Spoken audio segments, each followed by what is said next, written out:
Bonsoir mes chers frères et sœurs, que le Seigneur vous bénisse partout où nous avons la possibilité de rentrer en communion grâce à cette prouesse technologique. Ce soir, nous parlerons d'un sujet important pendant une période comme celle-ci et il est ainsi intitulé « Deviens artisan de la paix ». Je reprends « Deviens artisan de la paix ».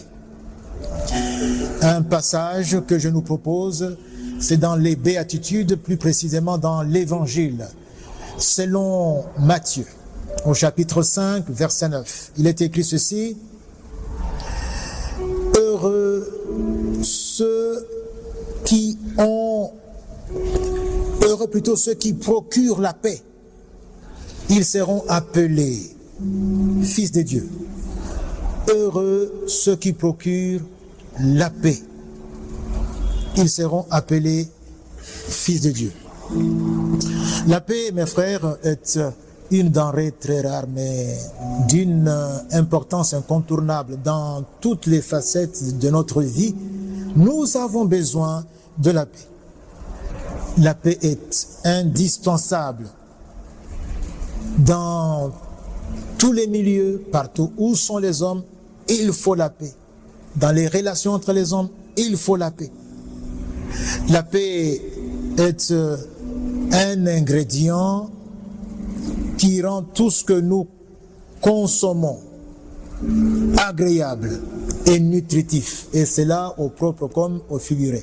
La Bible dit dans les psaumes, dans le livre des Proverbes plutôt, Proverbe 17, verset 1er, mieux vaut un morceau de pain sec avec la paix.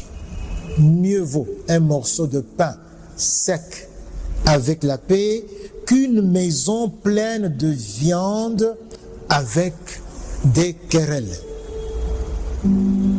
Là, c'est au propre. Sans la paix, on ne sait même pas manger les plats que nous convoitons. Délicieux.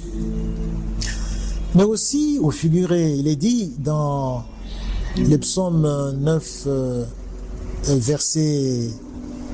dans Ésaïe 9, verset 7, donnez à l'empire de l'accroissement et une paix sans fin au trône de David et à son royaume.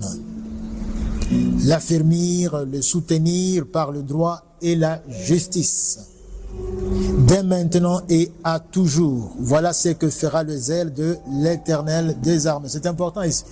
Nous allons consommer cette paix ici comme un atout indispensable non seulement au bon fonctionnement et à la bonne marche du royaume, mais aussi à son développement, à son affermissement, et cela avec le droit et la justice. On y reviendra. Sans le droit et la justice, on ne peut pas faire une vraie paix. Parlons d'abord de la paix. Qu'en est-il? Nous parlerons de la paix comme le premier point. Nous parlerons également de Jésus-Christ comme étant le prince même de la paix, la source de la paix. Et puis nous parlerons bien sûr du disciple comme devant être artisan de la paix à l'instar de Christ. D'abord la paix. La paix n'est pas l'accalmie. L'accalmie donc, ce calme qu'on a après un vent violent, on a une accalmie. Ce n'est pas ça la paix. La paix non plus n'est pas un climat de terreur imposé par un régime, un système dominateur puissant. Par exemple, en son temps, on parlait de la Pax Romana. Pax Romana, c'était la paix que les Romains avaient imposée à tout l'Empire romain, mais une paix de sabot, une paix de l'armée, une paix du puissant imposée aux faibles. Nous avons également connaissance de la paix qui est imposée dans les pays au système communiste, dans les pays au système socialiste. vous devez garder silence et tout laisser faire. Ça, ce n'est pas non plus la paix. La paix n'est pas uniquement l'absence de la guerre. Puisqu'il n'y a pas la guerre, donc on a la paix. C'est comme ça que on évite la guerre. Et même il y a une formule latine qui dit si vis pacem para bellum. Donc si tu veux la paix, prépare la guerre. On pense qu'il n'y a que la guerre qui vole la paix. Et s'il n'y a pas guerre, donc il y a paix. C'est quand même peu voir, c'est sous-estimer la valeur inestimable de la paix. La paix est plus que l'absence de la guerre. Elle est certes l'absence de la guerre, mais avec une infinité d'autres paramètres. Il s'agit de la paix shalom. Et ici, la paix se présente comme un bouquet, comme un tout, qui est toujours attaché à beaucoup d'autres éléments qui l'accompagnent et se complètent dans une synergie harmonieuse. Jérémie chapitre 33, verset 6 dit ceci, c'est un exemple de cette paix bouquet, cette paix qui est un tout, cette paix qui n'est pas détachée d'autres éléments, mais qui fait partie d'un ensemble et qui assure même la tenue de ces autres éléments.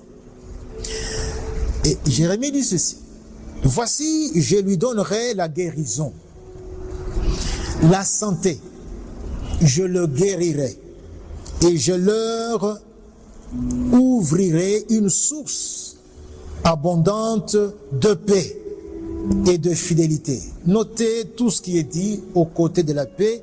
Il y a la guérison, il y a la bonne santé, il y a la fidélité. Tout ça va ensemble avec la paix.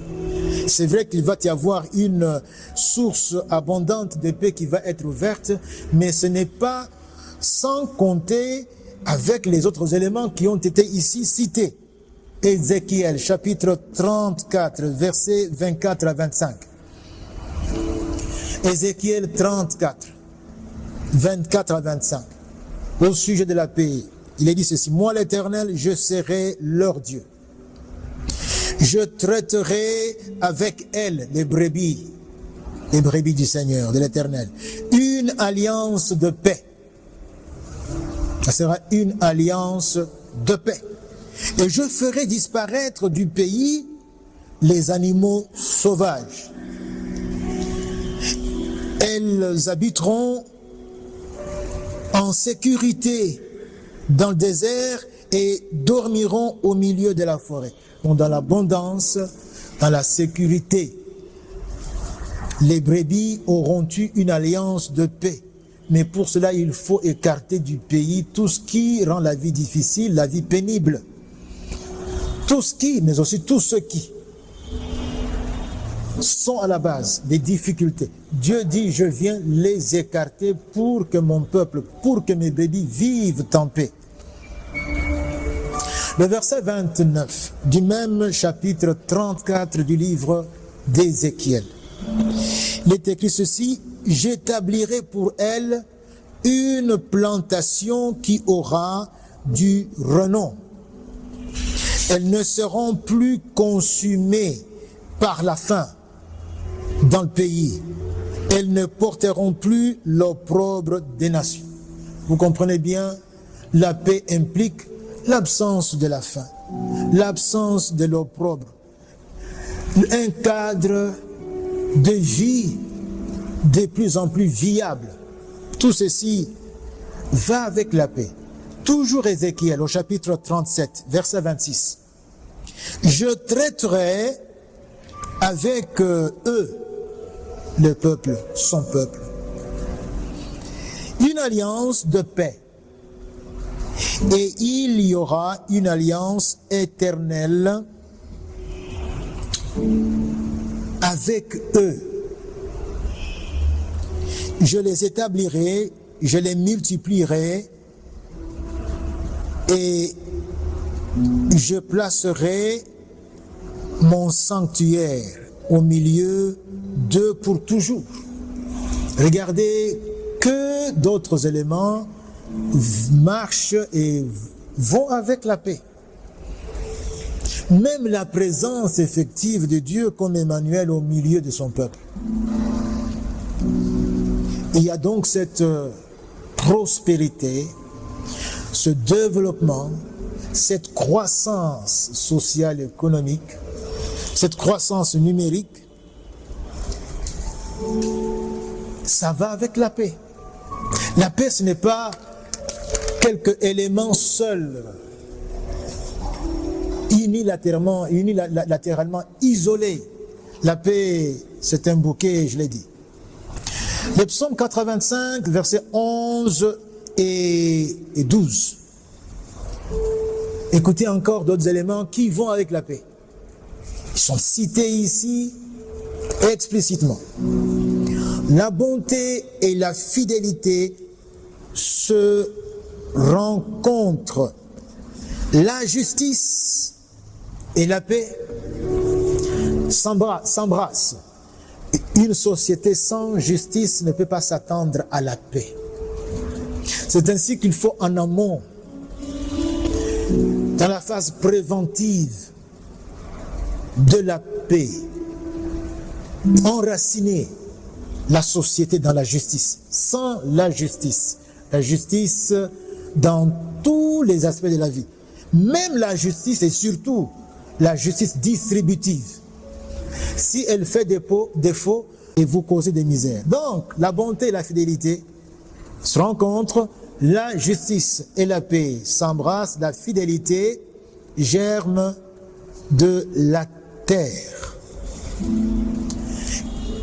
La paix, même dans la conception des hommes éclairés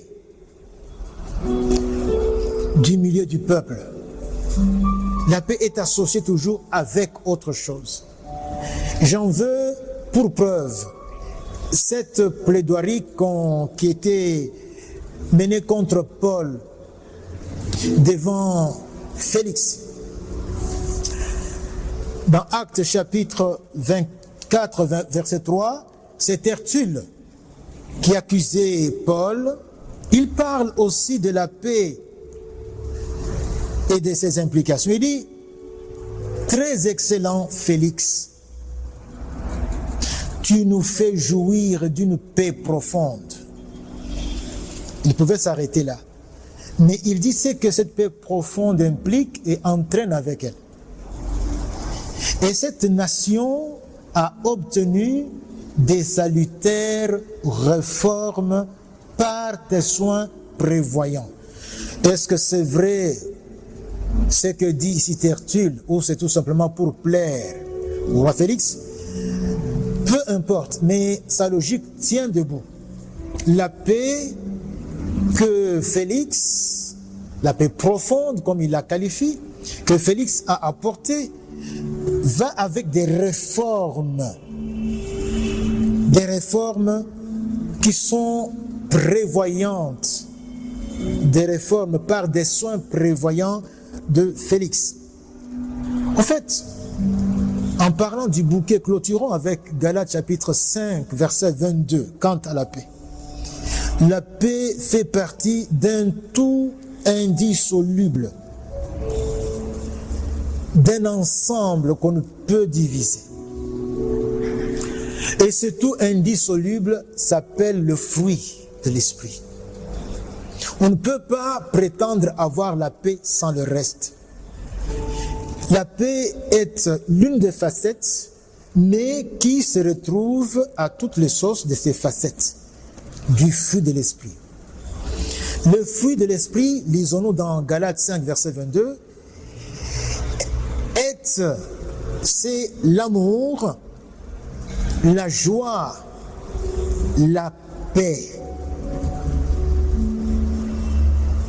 la patience, la bonté, la bénignité, la fidélité, la douceur, la tempérance. ça fait un tout qu'on appelle fruit de l'esprit. Si on prétend avoir la paix, la véritable paix, ça voudrait dire que c'est tout ce bouquet qui est évoqué ici. S'il y a une paix sans cette considération, c'est qu'elle n'en est pas une. C'est, mes frères, cette paix dont nous sommes appelés à devenir des artisans. On ne le fera pas, on ne le deviendra pas sans nous référer à celui qui est notre modèle, l'artisan de la paix, l'artisan par excellence de la paix, Jésus-Christ. Et nous passons ici au deuxième point, Jésus-Christ, prince de la paix. Jésus-Christ est présenté dans Ésaïe chapitre 9, verset 5, qui annonçait bien sûr sa naissance. Comme prince de la paix, c'est l'un des titres qui sont évoqués ici. Prince de la paix. Cela veut dire que Jésus en est la source par excellence.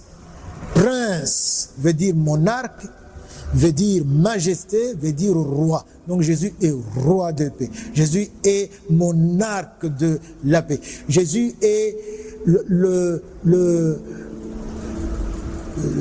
la majesté, sa majesté, l'incarnation même de la paix. Il y a donc dans l'Ancien Testament, mes frères, un personnage extraordinaire, un personnage merveilleux. Il s'agit de Melchisédek. Dans Genèse verset 14, il est appelé roi de Salem.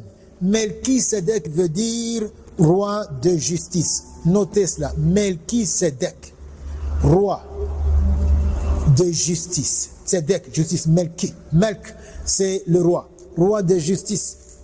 Il est roi à Salem. Il est roi de Salem. Ça nous fait penser à Jérusalem. Salem, c'est paix. Nous avons ici un roi qui habite, qui règne dans une région qui s'appelle paix. Et il est appelé roi de justice. Le domaine où il réside, c'est Salem, paix. Lorsque nous lisons cette histoire merveilleuse de Melchisédek dans Genèse 14, au verset 18, nous voyons qu'après la victoire que Abraham avait remportée dans la vallée de Roi, Melchisédek vient devant Abraham et lui présente du pain et du vin. Je ne sais pas si vous m'avez entendu, du pain et du vin.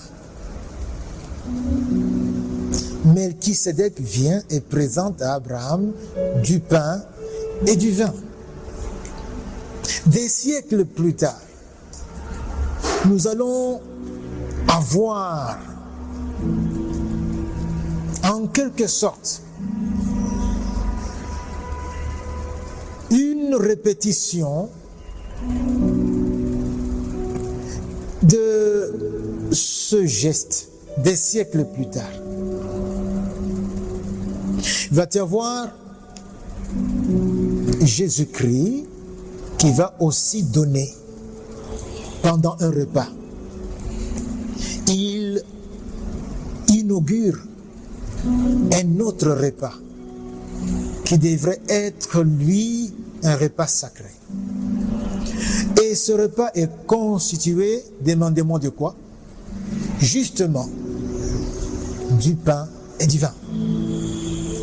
Il donne ce pain en rendant grâce à Dieu. Il rend aussi grâce en donnant cette coupe à ses disciples. Et quand il donne la coupe, il parle de la coupe de la nouvelle alliance. C'est avec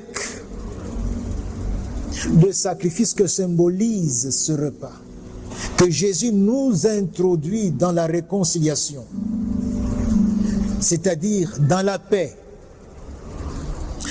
avec Dieu. Ésaïe 53, verset 5, fait allusion à ce sacrifice qui est ici symbolisé par ce repas de pain et de vin, et parle de Jésus qui était blessé. On dit il était le serviteur souffrant. C'est de Jésus qu'il s'agit. Il était blessé pour nos péchés, brisé pour nos iniquités. Le châtiment qui nous donne la paix est tombé sur qui? Sur lui. Le châtiment qui nous procure non seulement la paix avec Dieu, afin que nous puissions lever le regard et regarder Dieu sans chercher à nous cacher. Ce châtiment-là est tombé sur lui. Je disais non seulement cette paix-là, mais aussi la paix avec nous-mêmes. Parce que nous étions chargés et aussi malmenés par la culpabilité à cause des péchés que nous avions commis. Pour faire partir ce poids qui était lourd et cette situation qui était inconfortable entre nous et Dieu, Jésus s'est offert. Je vais vous poser une question. Comment les disciples qui étaient sur le chemin d'Emmaüs ont reconnu Jésus? À quel moment ils l'ont reconnu? Si vous lisez Luc chapitre 24, vous verrez qu'ils vont avec ce voyageur qu'ils ont rencontré sur le chemin. Il va leur raconter tout, même leur rappeler tout ce qui devait arriver au sujet de Jésus de Nazareth, au sujet du Messie qui devait venir. Ils n'ont en tout cas, ils ne font aucune association entre l'individu qui parle et celui qui le regrettait. Jusqu'au moment où il l'invite à entrer là où ils arrivaient et que le repas était à table, qu'est-ce que Jésus va faire? Jésus va répéter le geste. Luc 24, 30 et 31. Jésus va rompre le pain. Il va rendre grâce. Et va le leur donner. C'est en ce moment-là, en voyant les gestes, en voyant l'acte de donner, de rendre grâce et de donner, qu'ils se sont rendus compte qu'il s'agissait bien de Jésus. Et c'est à ce moment-là que Jésus aussi est disparu de leurs yeux. Cela, mes frères, nous fait dire que Melchisédek, qui en son temps, parce que quand nous voyons ce que Jésus a fait avec la Sainte Seine, avec l'institution de la Sainte Seine, ça nous rappelle ce qui arriva du temps d'Abraham, où un certain Melchisédek qui n'avait ni arbre, ni généalogie, ni début, ni fin, qui était roi de Salem, sacrificateur de Dieu très haut, comme il est présenté, avait aussi apporté et le pain et le vin à Abraham. Ce Melchisédek est tout simplement Jésus avant son incarnation. Le prince de la paix. Jésus est ici appelé Melchisédek, roi de justice, qui habitait à Salem, qui habitait dans un domaine appelé paix. Il baignait dans la paix.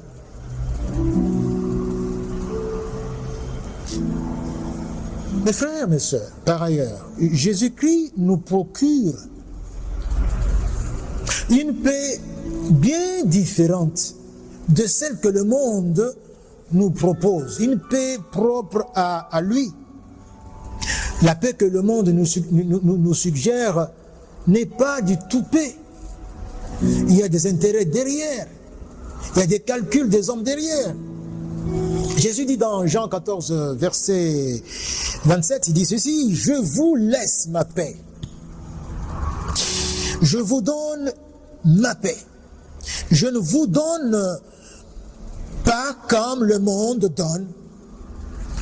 Que votre cœur ne se trouble point et ne s'alarme point. » Quoi que ce soit que vous connaissiez, quoi que ce soit qui vous arrive, que votre cœur ne se trouble point et ne s'alarme point.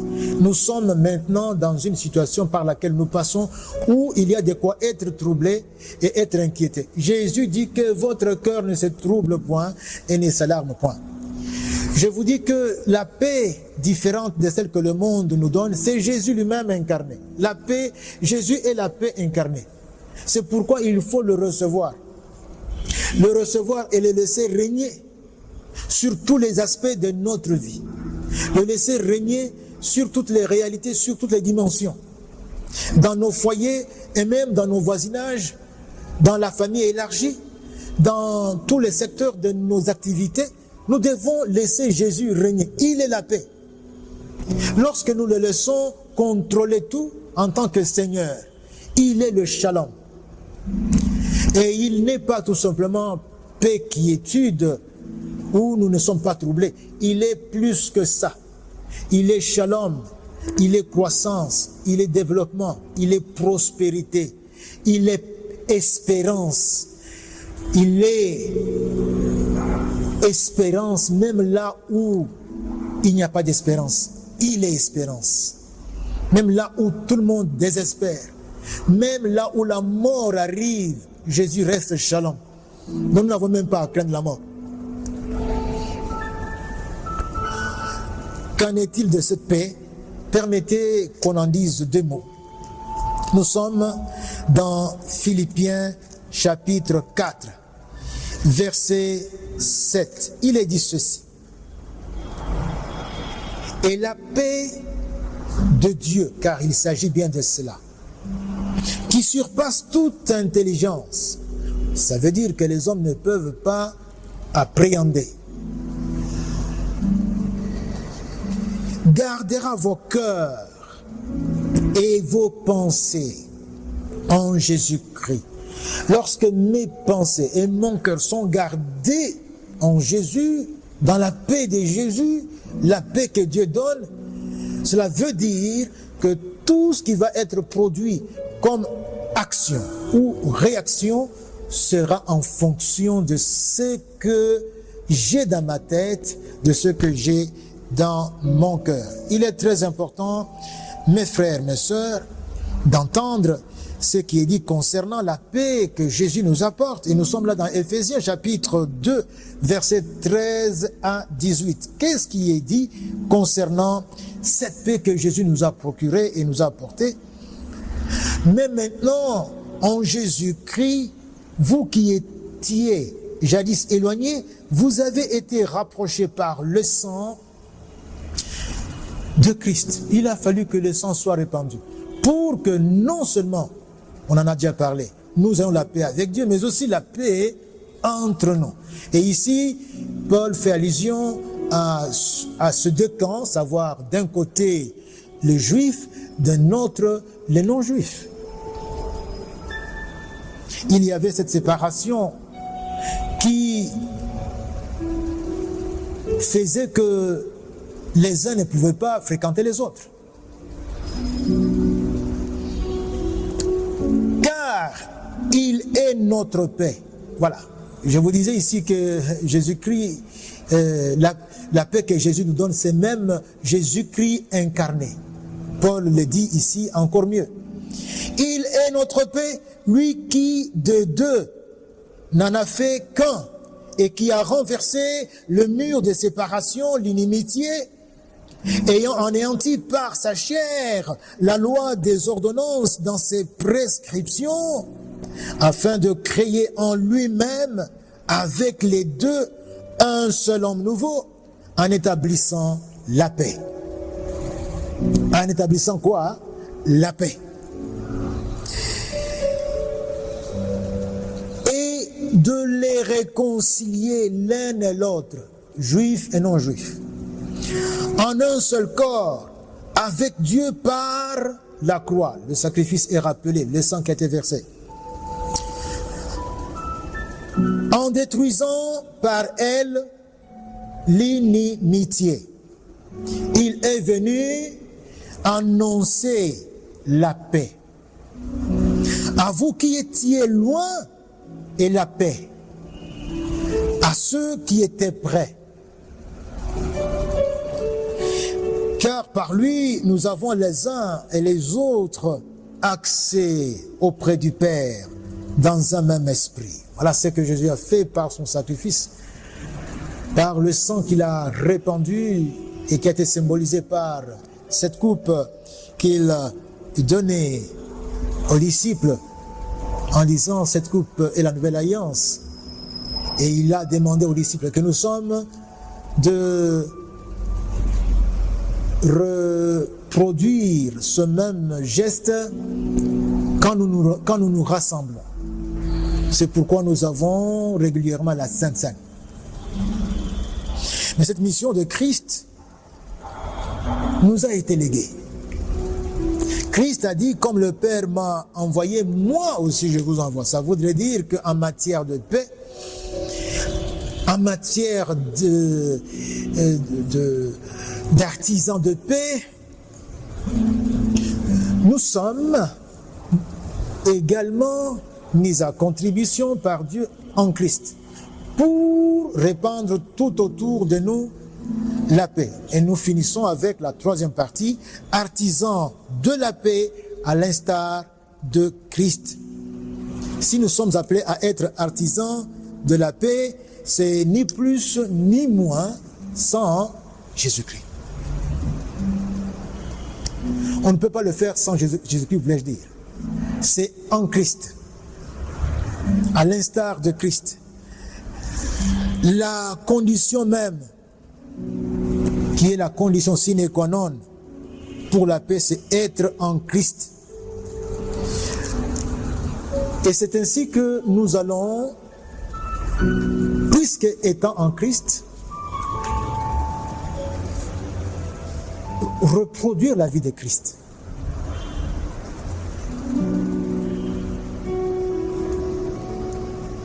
Réagir, agir et réagir comme étant de Christ.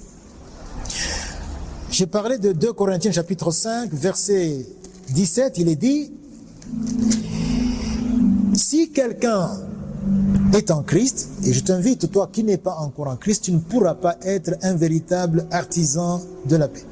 C'est en Christ. Si quelqu'un est en Christ, il est une nouvelle créature. Les choses anciennes sont passées. Les calculs qu'il y avait autrefois pour venir apporter une soi-disant paix, c'est passé. Toutes choses sont devenues nouvelles. Et d'ailleurs, le verset qui suit, le verset 18, et tout cela vient de Dieu, qui nous a réconciliés avec lui par Christ et nous a donné le ministère de la réconciliation.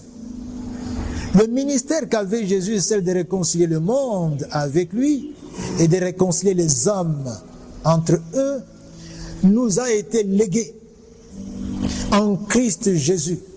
Nous sommes les mieux qualifiés pour être des artisans de la paix, pour être des agents qui travaillent pour réconcilier et pour travailler là où il y a les conflits, afin que on soit des instruments paxogènes dans les sociétés. Nous sommes les mieux qualifiés en Jésus. Quand nous laissons Christ nous posséder totalement, nous serons les mieux qualifiés pour réconcilier le monde avec Dieu et réconcilier aussi les hommes entre eux-mêmes. Éphésiens chapitre 2, verset 10, parle de nous et de ce pourquoi Dieu nous avait créés. Il dit, car nous sommes son ouvrage ayant été créés en Jésus-Christ pour des bonnes œuvres. Et ces œuvres que nous sommes appelés à mener, ce sont les œuvres de la paix, on le verra dans la suite. Que Dieu a préparé d'avance afin que nous les pratiquions. Nous devions nous jeter dans cette dynamique paxogène pour procurer la paix, pour réconcilier, pour résoudre les conflits qu'il y a entre les humains. D'ailleurs, le Dieu dont il est question, qui a préparé pour nous des œuvres ici en Christ, il est appelé dans Juge 6, 24, Yahvé Shalom, Dieu paix. Yahvé Shalom. Il nous a été ordonné d'être artisans de la paix. C'est un ordre. Mes frères, lisez avec moi dans les psaumes 34, au verset 15. Il est dit ceci.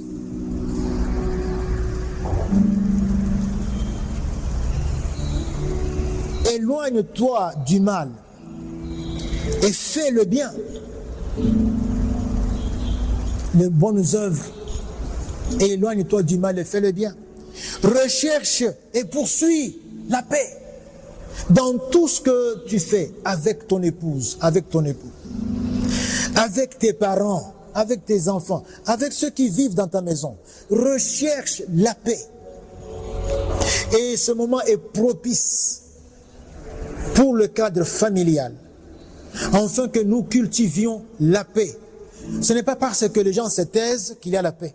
Peut-être qu'ils se taisent parce qu'ils ont tout simplement, ils sont déçus, ils sont malheureux, et ils ont peur. Ce n'est pas ça la paix. La paix fait prospérer. La paix procure la joie et le bien-être et le bonheur à tous. Il nous a dit ici, recherche la paix. C'est le même propos que nous trouvons dans le Nouveau Testament, plus précisément dans la lettre aux Hébreux, l'épître aux Hébreux au chapitre 12, au verset 14, nous lisons « Recherchez la paix avec tous ». Ça, c'est un ordre. Recherchez la paix avec tous et la sanctification sans laquelle personne ne verra Dieu. Mes amis, nous baignons dans la même logique lorsqu'il nous est dit même de ne pas nous venger et de laisser à Dieu et à Dieu seul la vengeance. Nous lisons dans Romains chapitre 12, verset 18, « S'il est possible autant que cela dépend de vous, soyez en paix avec tous les hommes. » Je vous dis que cela a un coût, cela a un prix. La paix, mes frères, nous l'avons à 3 dimensions. La dimension préventive. Il faut faire réunir toutes les conditions sur le plan spirituel comme sur le plan social pour que on ne se retrouve pas plus tard entraîné dans un cycle de conflit. Il faut réunir toutes les conditions. C'est ainsi que le bien-être de tous les citoyens, la justice distributive, il faut bien ne pas laisser les enfants sur la rue et les êtres humains sur la rue et nous restons indifférents. Non, nous sommes en train de chercher plus tard des troubles, des conflits. Regardez ce que nous avons craint lorsque on voulait nous confiner toute la ville. On allait avoir quelque chose d'imprévisible. Ceux qui n'ont pas de maison allaient rester sur la rue et ils allaient regarder les supermarchés, et les magasins et autres où il y a des choses à manger. Donc devinez ce qui allait passer par leur tête avec leur ventre affamé. Pour éviter tout cela, il y a donc une dimension préventive de la paix qu'il faut cultiver. Là, il faut de l'évangélisation. Il faut former. Il faut des conditions sociales réunies pour que tout le monde se sente dans les conditions tout simplement humaines. Il y a la dimension offensive. Là, il faut intervenir. La paix, ce n'est pas voir les gens en querelle et puis ne pas intervenir et dire, bon, en tout cas, Matalinga était, et tu passes. Là, c'est du pacifisme. La paix, c'est intervenir. Et on va recevoir des coups. Il y a un prix à payer pour que les deux protagonistes s'entendent, pour que les conflits et les querelles cessent. Il faut prendre parti. Et vous n'allez pas prendre parti pour l'un ou bien pour l'autre, prendre parti pour la paix. Il y a aussi, mes frères, à ce niveau-ci, l'évangélisation, et il y a la résolution des conflits, il y a la formation, parce qu'à ce niveau-ci, il faut que les gens soient formés, soient édifiés. Il y a des actes donc pour apporter la paix, et puis accepter le prix à payer, même aussi les coups qu'il faut recevoir. Il y a aussi la dimension, enfin, la dimension défensive, c'est le contrepoids qu'il faut trouver à un problème de manque de paix. Et le contrepoids spirituel, le contrepoids social, il faut prier, il faut se préparer pour arriver avec un discours et même des actes qui peuvent convaincre.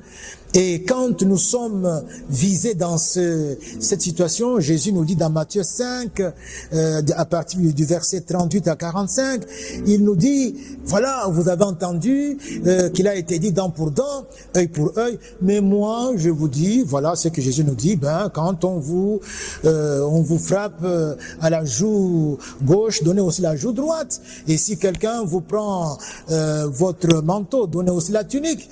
Et à ce propos, Paul dit dans 1 Corinthiens 6, verset 7, « Pourquoi ne vous laissez-vous pas plutôt dépouiller? Pourquoi c'est vous qui allez vous plaindre aux tribunaux pour accuser les uns ou les autres ?» Jésus, qui est le propriétaire et à qui tout appartient, et nous sommes en Jésus aussi propriétaires de tous, puisque nous sommes des héritiers de Dieu, nous dit, laissez-les prendre tout ce qu'ils veulent prendre, et qu'ils partent avec ça. Ça, c'est le contrepoids pour avoir le contrepoids qu'il faut mettre dans la balance pour avoir la paix.